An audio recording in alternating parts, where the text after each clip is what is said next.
So I'm a visiting assistant professor here, which means that I've completed my PhD and here for a temporary position before moving on to a tenure track job. Just a little bit of information about my career background. What do I do as a pure mathematician? I like to think about sort of philosophical questions, which I think are really related. There's a lot of creativity in that, and that's really related to art. So what's an example of this sort of question I like to think about? What is dimension? We all have some idea, right? I can be in one dimension, that's just a line. I can be 2D, I can be a plane. I can be three-dimensional, nice box. How generally can we define this? Does it make sense to have a dimension that's like 2.5? What would that even mean? How can we take this notion of dimension and create something broader? So something we might notice is how area or length or volume changes when we scale a figure. Right? I take a line, I scale it up by a factor of 2, it gets twice as long. I scale up a box by a factor of 2. What's the area? Well, the area gets multiplied by 4. If I do this with a cube, now it's 8 times bigger in volume. Right? Volume being length times width times height. If I multiply each of those by 2, I multiply the whole thing by 8. So in n dimensions, maybe the volume goes up by 2 to the n, or whatever my scale factor is, to the dimension. So if I scale it by a factor of 2, if I double my scale, do I always get 2, 4, 8, 16, 32, these powers of 2? What about this shape? So here's a triangle. What have I done to my triangle? First I take out the middle, then I've got 3 equilateral triangles that look like my original triangle, and I take out the middle from those. And I repeat this over and over and over and over again. So I get this triangle with a ton of little holes. So what happens to its area when I scale it up? Does the area double? Does it act like a line? Does it quadruple? Does it go up by a factor of 4? Like a square would? Or like the equilateral triangle would if I hadn't cut anything out of it? Let's take a look. Right? I scale it out by a factor of 2. Does it look like I multiplied the area by 4? Right? I've got one copy of my triangle, then a second copy, then a third copy. Sort of looks like maybe I've multiplied the area by 3, which is pretty weird. Right? So this led mathematicians to say, hey, maybe the area, the dimension of this thing isn't 1 or 2. The area went up by 3. Maybe the dimension is something in between. So I can use this to sort of define a notion of dimension that is something more general. I can say that the dimension of this thing is whatever the right power, right? I doubled it, so the dimension should be 2 to the something is equal to 3. That something is somewhere in between 1 and 2, since 3 was somewhere in between 2 and 4. So we've gone from a notion of dimension that's really based on direction to a notion of dimension that's really based on scale. And a question that mathematicians are trying to figure out is, does this scale-based notion of dimension, actually match my direction-based notion? So a question that I like to think about in my research, suppose I have a shape that has a line segment that points in every single direction in, say, 2D or 3D. So it's some sort of giant pile of pickup sticks. Does the scale of this, does this figure's area scale the way I expect it to? In 2 dimensions, the answer is yes. If I scale it by a factor of 2, the area goes up by a factor of 4. In 3D, does it increase by a factor of 8? Sometimes, but maybe there are sets that are so sort of tiny that even though they contain a line segment in every direction, the volume doesn't go up by a factor of 8. It behaves potentially like some smaller dimensional object, even though it has a line segment that points in every single direction in 3D. And we don't know. Maybe this thing exists, maybe it doesn't. Maybe our notion of dimension that's based on scale is the same as our notion that's based on direction. Maybe it isn't. This is something mathematicians are really actively trying to sort out. And hopefully Someday my research will contribute to the conversation on this. So why do I bring this topic up in a panel on women and gender, women in their disciplines? The best known results for this problem were proved in a paper with 3 authors, Terry Tao, Nets Katz, and Isabella Lava. And I have several times seen people talk about this paper and just show a picture of Terry Tao. And it drives me nuts. Because it would be really nice to hear Isabella Lava's name and see her photo associated with her work. And that doesn't always happen. Thank you. Thank you.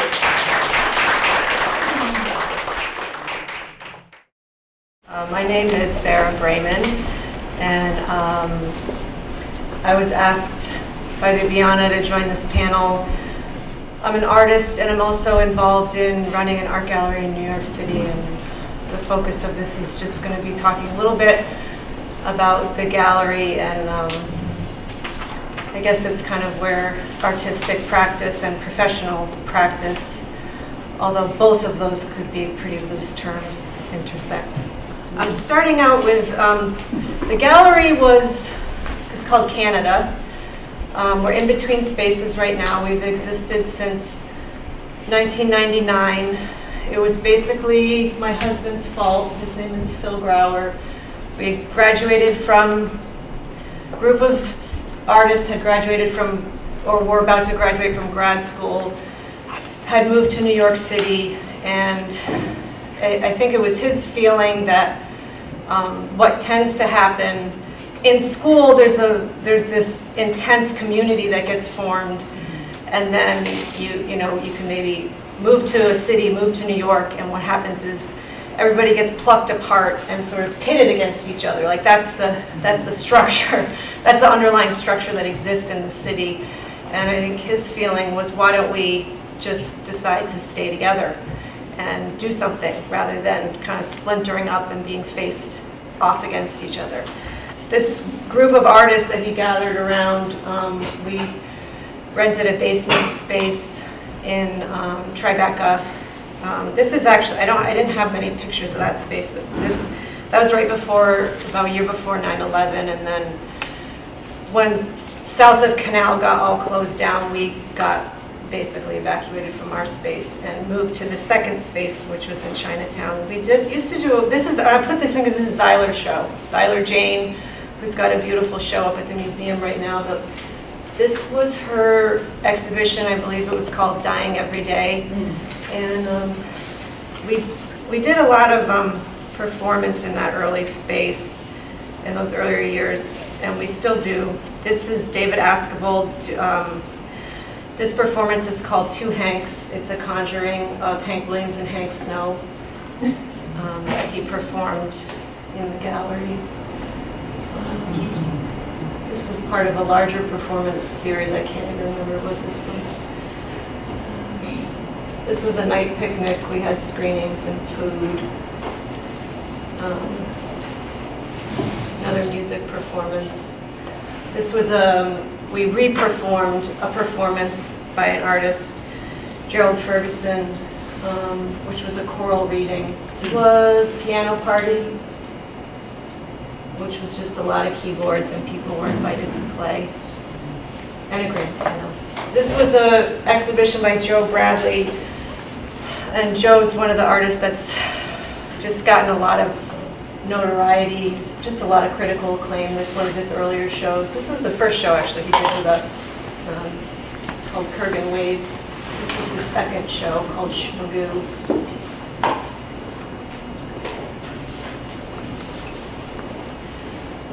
So I'm just running through some of the artists that we've had. This is a more recent show. This was Bernhardt, large paintings. Kathy Bradford. A show last year. It's an older woman who's been showing in New York for years, and we did a first show with her. I think she was 68. And then this is a whole other part of what we do, which is we do art fairs all over the world. Basically, it's a trade fair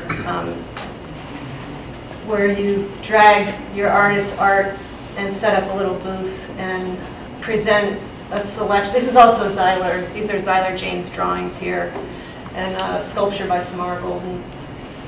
I really like doing the art fair booths because you get to just do this really compressed exhibition. It's only usually for about 4 or 5 days, but you get to kind of put a few artists together and just kind of compose this little room. It's a lot of work though. This was an art fair booth we did at Frieze, New York a few years ago that was curated by an artist, Bernhardt. So she invited all of the artists that you see in the booth. We're moving right now. Our last gallery is getting torn down, and they're building a Marriott lifestyle hotel for young people in the Lower East Side. And so we're moving into our 4th space. It's kind of hard to compress 20 years of what we've been doing into 5 minutes, and I'm hoping that I'll be able to just answer questions, share more experience of what it's been like to run this business, even though none of us have been business people, that lasted way longer than we thought it would ever last. So we're sort of just stuck in this thing that nobody really thought was going to happen, and it turned out to be incredibly challenging and really rewarding I think mostly because of this involvement with direct and very close involvement with artists, but also I think the part of what's really rewarding about it is this tension between working with artists in this, in the studio in this way that is really about creativity and forming culture in hopefully what is a really authentic way, and the tension between that and pushing what's constantly pushing up against us, which is the commercial structure and basically capitalism. So there's this crazy confluence and pressure from both of these things that we get to experience in this job, which is really challenging but also really interesting. So thank you. Thank you.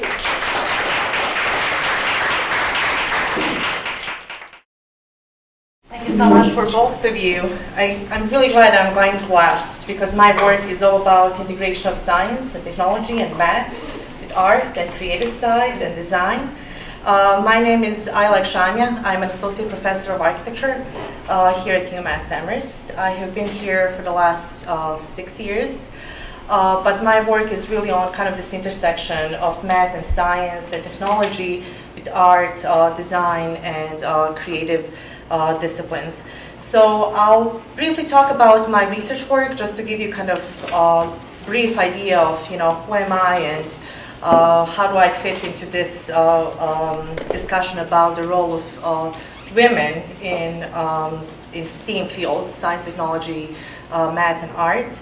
And I'll briefly talk about the women in architecture and our role and where we have been in the past in terms of historically, and where exactly we are today, and hopefully what the future will bring.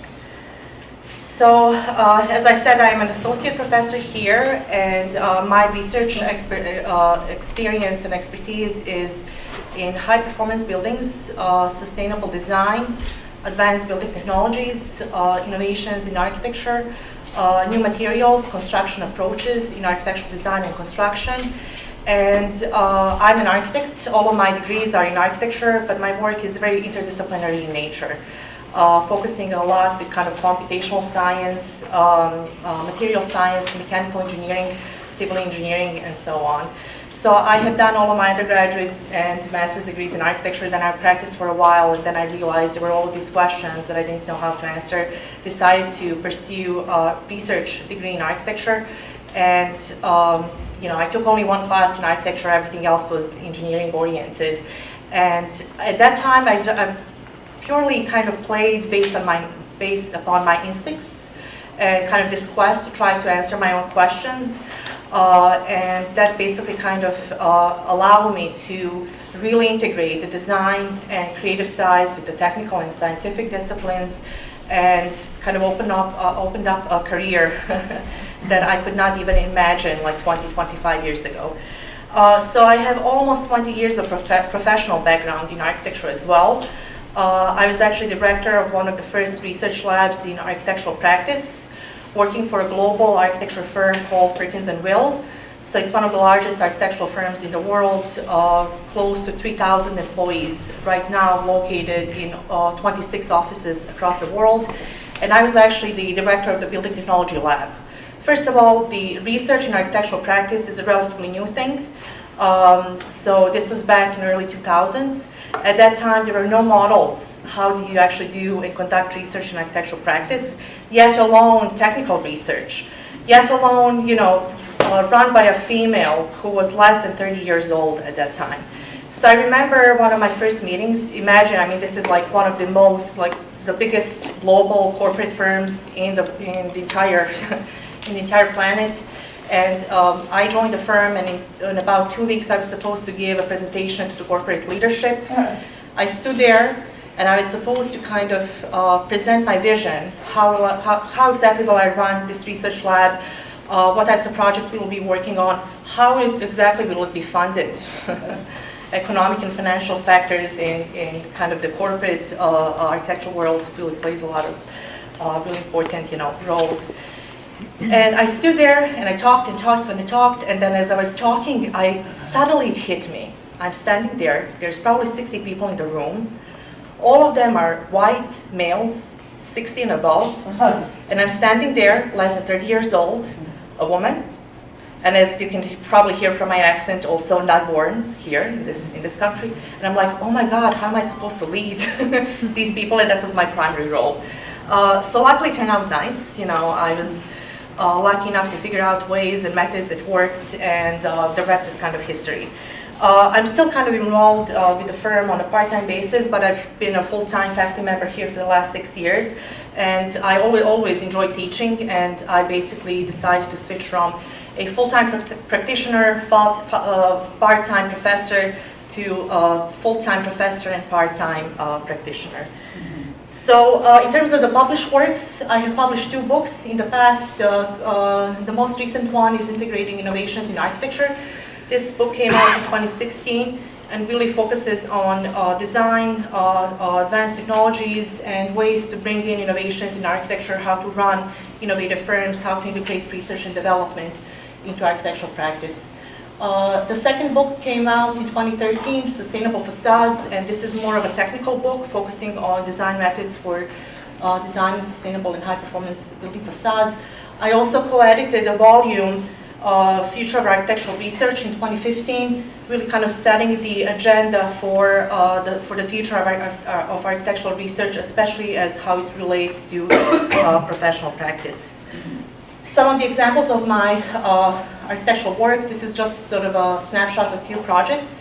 Healthcare facilities, research labs, educational buildings, and I'll show you briefly how sort of research and development and the technical and creative side played a really big impact in each of these individual projects.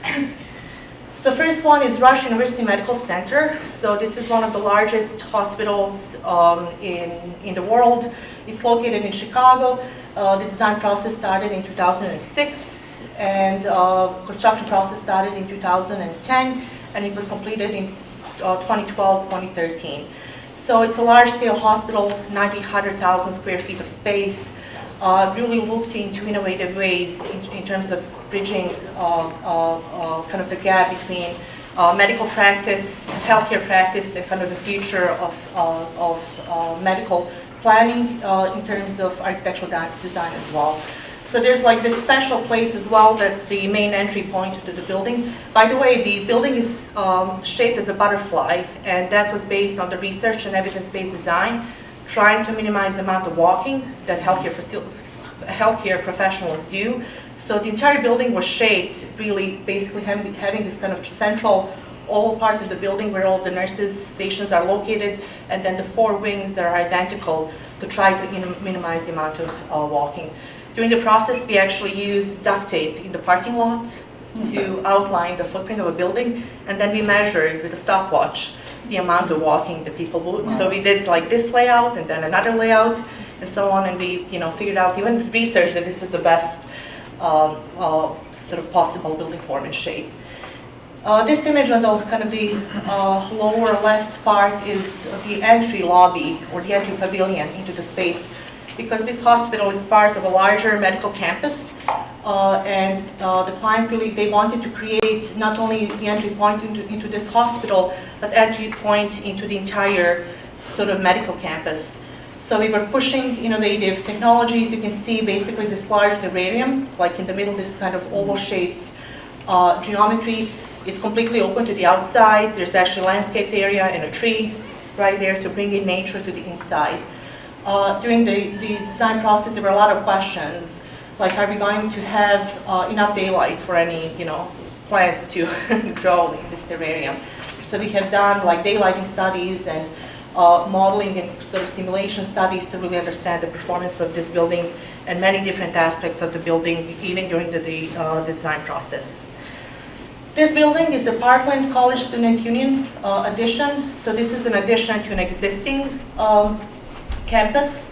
During the design process, we actually wanted to follow the geometry and volumes that are kind of present on this campus, but also wanted to differentiate the new addition.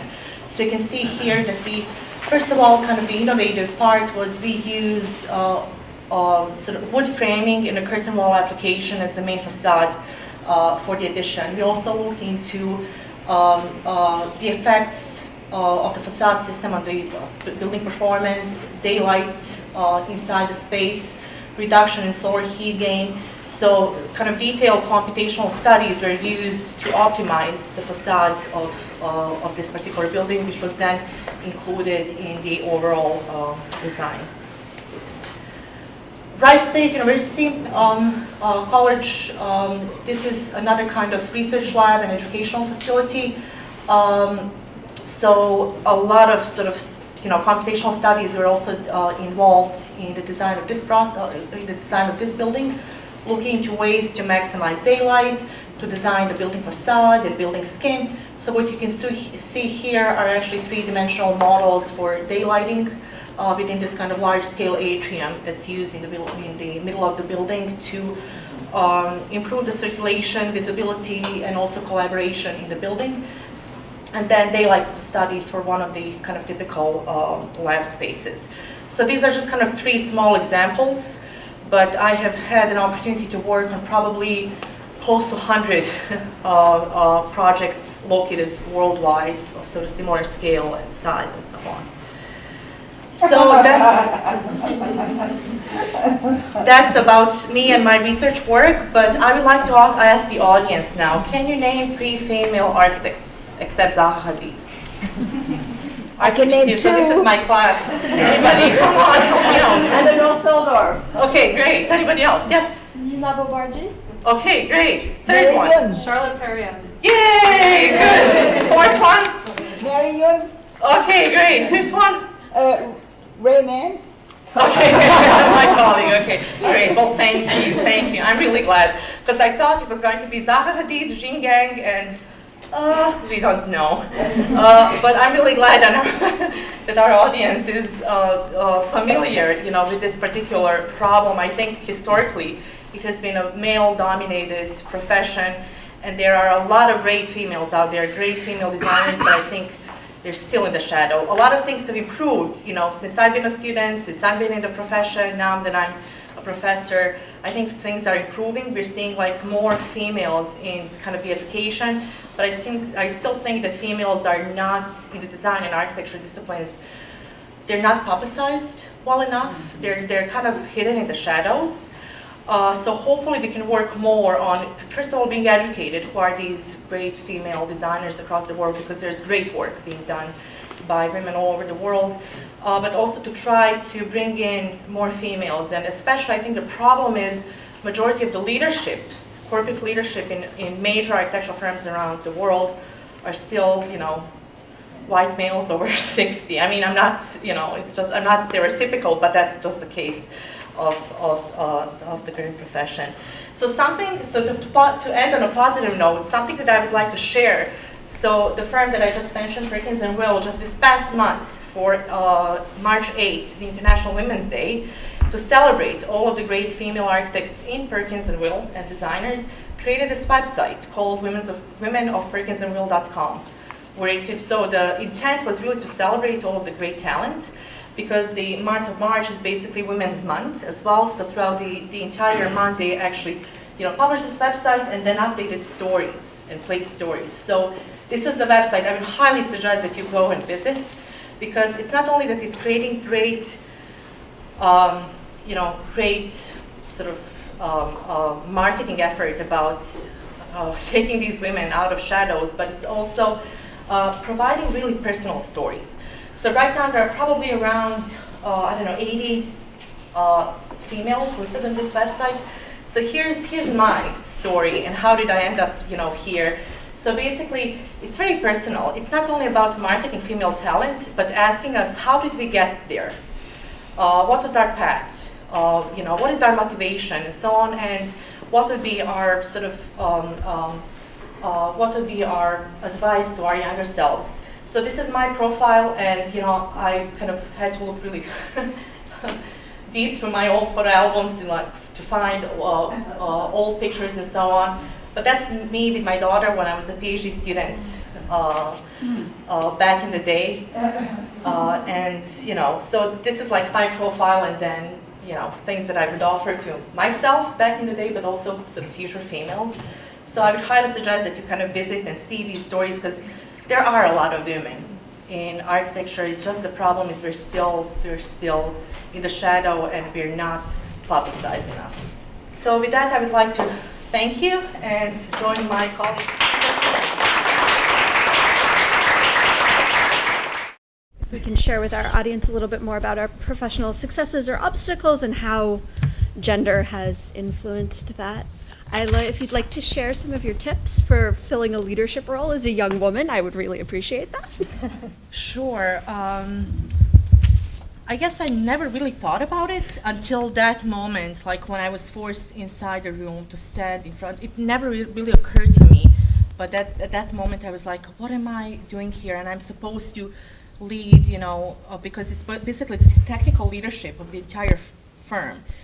People who have lots and lots of professional experience, and I'm there like half of their age. I'm the only woman, so that was the only time when I actually noticed that. And I never really had a specific agenda, but I think my approach was to do the best that I can, to really excel in education as well.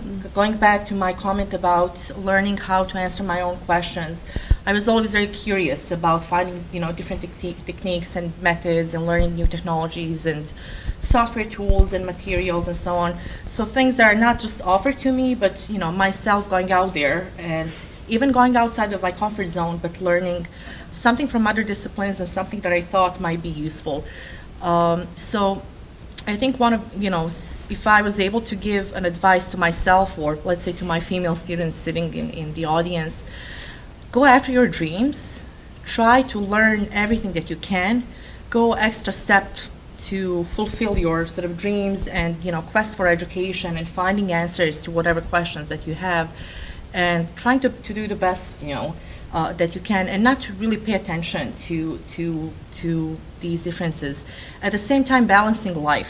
So as you have probably seen, I had a small child when I was a PhD student. I was also working full-time at the time. It was not really easy, and at that time, even even as a student, not everybody, but some of the professors kept saying, "Oh, you're not going to be successful. You're not going to be able to, finish a PhD and work and have a child." But I was able to do all of that. I think if you manage your time well, if you have goals and dreams and certain, almost like a plan for your future, and kind of believe in yourself, that's the only way to manage to be successful in today's world. Hopefully that answers your question somewhat. Thank you. I needed to hear that too. What comes to mind is, I'll bring up Zeiler's show again because it's amazing it's here. If anybody hasn't seen it, you should go over and see the Zeiler Jane show at the museum. We're working on a book of her drawings and notes, and I was just reading an essay for the book by another artist, M. Rooney, who's also, she's a writer and a sculptor. I'm also a mother of 3. I have 2 almost grown sons. One is graduated from UMass as in the computer science program a year and a half ago, and the other one is studying math and art history at Oberlin. I wish he was here. He just went back to school. He would have loved today. And then I have a 6-year-old also. One of the things that Em was addressing in this essay is she was sort of outing as maybe a fallacy, but this idea of the artistic genius that's been pretty much promoted by men throughout history, of the artistic genius needing to be isolated and needing to rebuke family and community and maybe even comfort and health in a life, and like emotional health. And she was talking to Xyler about this, and how Xyler has really set up for herself. She's has moved to Greenfield about maybe like 10 years ago, and bought a modest house and lives there with her lover and her 5 cats and has a garden, and her only job is making art. And it's not a ton of money, but she's set up a life for herself that is very connected to other people and animals and plants. And she was talking about just how health, emotional, spiritual, and physical health, making that a priority in your life doesn't mean that you can't also have a really expansive, creative, and intellectual life. And I would add family into that too. And in terms of having, I think that I can speak for myself, that I think growing up, maybe I had this idea, and I can see it being reinforced still by culture, that this either or, this kind of, you either, when I was in grad school, none of my women professors had children. They failed my thesis project when I was a graduate art student, and I heard later from the man who was on the panel that they were very upset that I was pregnant during my final year, and that he felt that they were just basically punishing me for being pregnant in grad school.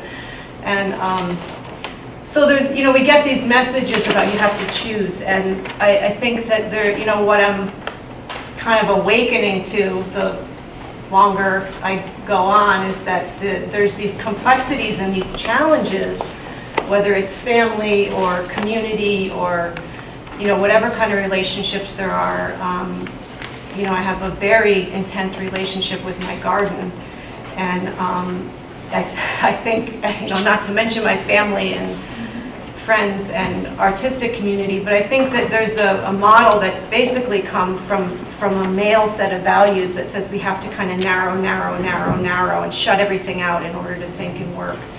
And my experience is the opposite of that, is that when I can relax and open up, and have a more complicated life, that it actually does feed my artistic practice. And running the gallery, so I'm running the business too, so there's this other complication of trying to run this business and have a practice, and it seems like those things could work against each other, but instead I think when I can relax into it, it actually can be more fulfilling and actually feed back into the creative process. So something that I guess we've already touched on, but is this idea between creating a community around us, but also dealing with the fact that there's so much competition in, usually, at least in my experience, mathematics. The professional community can be very competitive. It sounds like I'm hearing that from both of you as well, but still somehow finding a community that's actually supportive rather than competitive, and how to find space for that sort of supportive community. Trying to find for me as a graduate student, finding mentors and a supportive network was sort of the thing that helped me get through how I ended up here. And that was just seeing the weaknesses. Even though the most wonderful mentor is going to have some spot where they're weak. And so if you can identify that and find another mentor who fills in that gap, and maybe there's still another gap, but you find a mentor that fills in the third gap. So that was my process, but how have you guys sort of gone about finding communities? Sure. I think mentorship is extremely important for graduate students. Finding a mentor in your advisor or committee members. So the role of an advisor is kind of a lifelong mentoring relationship that doesn't end once student graduates. So I think that's one aspect, but also in the professional world, finding an advisor or a mentor who will help you and guide you through the process, especially like relating to the question about women in architecture. I think that's really important. Finding a support group and finding women who have rise to the top of these important firms and so on, to provide mentorship to younger women, how to achieve that, how to achieve balance between professional and professional life. I think that's really, really important. So I think going back to your previous statement about finding support and finding role models, and showing, especially to younger students, for example, that it's possible. It doesn't have to be, it's not black or white. There are also kind of, stages in between. So when people ask me, like, how did I decide? How did I get where I ended up here? How was I able to balance professional life, extremely demanding professional life with family life and so on? I have to say that my mom was a role model for me. So my mom is a judge, so nothing to do with sort of design or architecture and so on, but it's also a very demanding job as well. But growing up, it was perfectly normal for me to see my mom, go to the court and have these really important cases, but at home, bake cookies and be my mom. So for me, it was like a given from when I was 3 years old, 4 years old. And I think she also had a huge, huge impact on my career that I realized from the beginning it's possible. It's not one way or the other. It's not the professional or family life. It's perfectly fine to integrate the two. But I find it sometimes that, like my colleagues who did not have similar experiences growing up, that for them, even through education, like early education, college, high school, college, and so on, it was somehow presented back in the 80s and 90s and so on, that you had to choose either one or the other, and that's not the case. So I think for the future generations, we really have to show with our own kind of actions that it's perfectly possible to integrate the two, to be, in one role within one setting, in another role within another setting, and for that I think also, mentoring and kind of, teaching future generations that it's perfectly possible to balance the two. Well, I'm glad you brought up your mom. The same is true for me. My mom's here. Hey, Mom. And she had 2 kids and was a carpenter when I was very young, and actually built the house that we grew up in, but also had a lot of other jobs. And like you, I saw her coming and going to work. I physically saw her build the house that we lived in, which was amazing, but also just coming and going to all sorts of other jobs. So it was normal, totally normal to see a working woman and a mother. The other thing that came to mind is I was just listening to an interview with the writer and star of that show, Russian Dolls, and she's also was in the Orange is the New Black. I don't know if anybody knows her name, they can shout it out, but she was talking about how when she got the job on Orange is the New Black, which is a show about a women's prison, and the cast is almost all women except for some of the guards, I guess, in the show. And she was talking about how she'd always had this fallacy and been told this story that there were only a certain, like, there's going to be 3 parts for women in every TV show, 2 maybe, and you got to fight to get those parts. So every other woman is your enemy, and how liberating it was to be on that show that was created by women and had, was almost an all-female cast. And I think that the same can be true. I was thinking about it, that I kind of, without knowing it, had that same story in my head. There's only enough room for, X many women artists to exist, or it could probably go to any profession, X many women of this professional. And it's just so interesting, to me, the messages that I find out that I've learned without even knowing it. And it takes kind of listening to someone else or being in something like this to realize, wow, I have all these messages telling me that, just basically lies about what it is to be a woman or the way it has to be structured. Yeah, the creating the community, generally, I guess I would just say, you have to create it yourself. You can't, my experience is you can't wait around to kind of join up in one.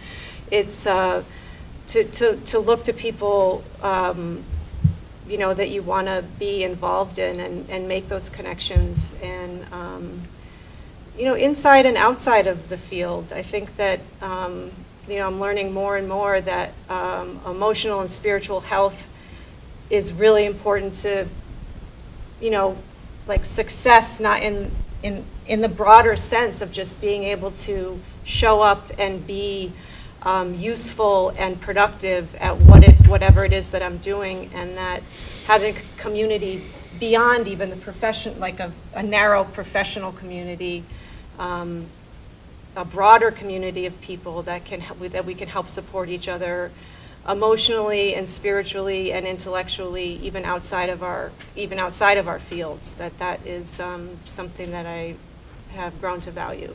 So I'm interested in, when you're looking at an architectural lab, you were actually finding industries where they were manufacturing new kinds of materials or doing things in different ways. Were you going to those industries and sort of going around their manufacturing facilities or meeting with the people who were designing and engineering and inventing? Is that how you began to accrue that knowledge? Absolutely. One of the areas of research focused on materials and new construction techniques, which meant sometimes, let's say, there's a architectural project that's interested in using some new type of material. What comes to mind, the vacuum insulation panels, for example, that have been on market, let's say, a year, 2 years, but they're not widely used, they're more expensive. And part of my research work has been to sometimes collaborate with the manufacturer to find out what is the best usage and application in architectural design, and then for a specific project to look into performance, whether structural or thermal or acoustic, or it does, any other type of performance. And also to kind of determine what would be the likely long-term performance. So whenever we are talking about innovative practices and innovative integration of innovative technologies in architecture, the question is always, how is it going to perform over long term? Well, if it's something that has been on the market for a year, we don't know. So then we have to be extremely creative in terms of developing research studies that will show and indicate how a certain material might behave in the next 20 years in terms of structural performance or thermal or visual and so on. So I would say probably 20 to 25% of the work of this research lab focused on materials, but also building systems, new facade systems or renewable energy systems. So, and it was also very driven by specific architectural projects. So let's say a commercial building located in New York is looking into innovative ways to design, let's say, a facade system, and then for that particular project, looking into studies and so on. So it was very kind of applied. So I would say 50% of the research was driven by architectural projects, and then 50% of the research work was general R&D, development of new tools, processes, looking into ways to improve the design process and effectiveness.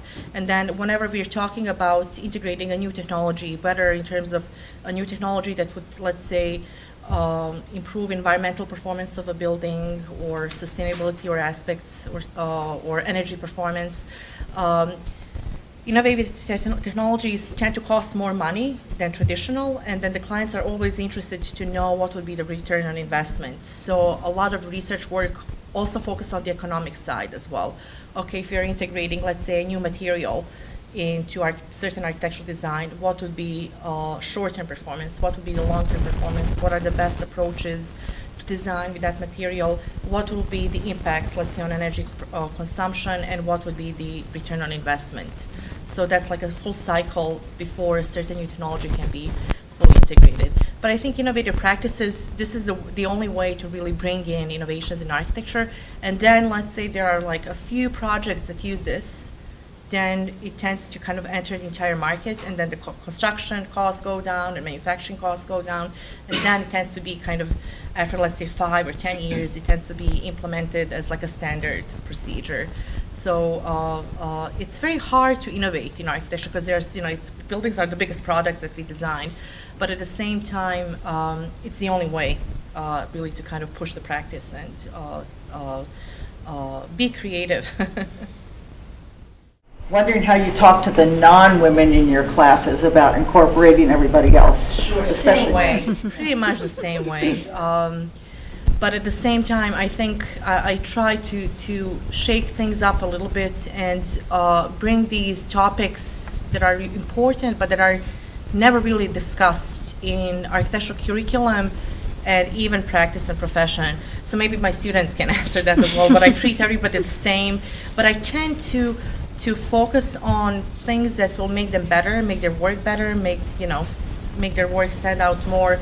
And especially, I think the only way that I kind of differentiate women from males is by telling them they can do everything. They can have a family and still have a professional life. I think that applies to males as well, but especially, I think females are often kind of led to believe that it's one or the other, that it's not possible to integrate the two.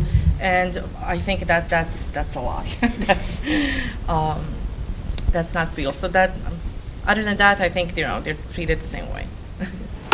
About the prizes and recognition of the work of women, about architecture, there's this famous Pritzker Prize that all the big architects have won, and there's only 3 women in history that have won it.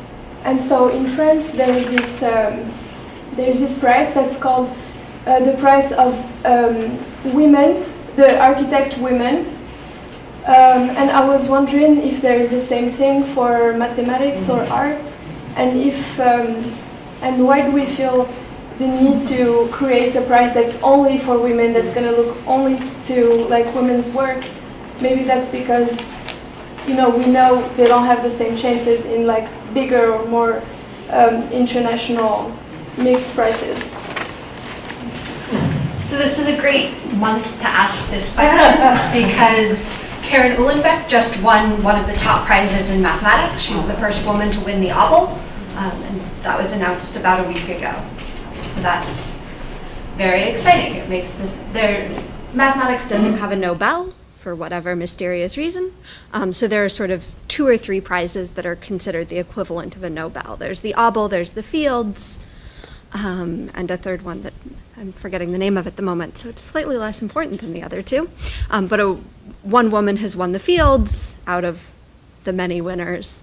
They give it, it's 4 prizes every 4 years, so basically yearly since the 50s or so. And we've had one woman win. And for the Abel, it's newer, it started around 2002, but this is the first year that a woman has won. Are there prizes specifically for women?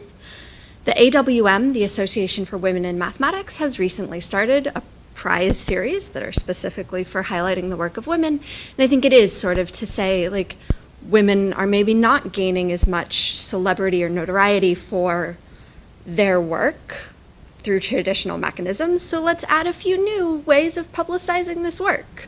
And it's unfortunate, but I think it is probably necessary. I mean, I think the numbers are